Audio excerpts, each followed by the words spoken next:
You ask Tiger to solve. This deals with linear equations with one unknown. The final result is x equals 7. Let's solve it step by step. Group all x terms on the left side of the equation.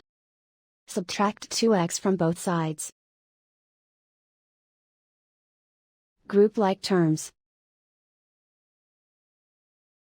Simplify the arithmetic.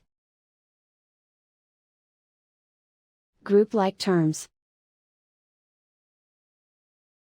Simplify the arithmetic. Group all constants on the right side of the equation. Add 9 to both sides. Simplify the arithmetic.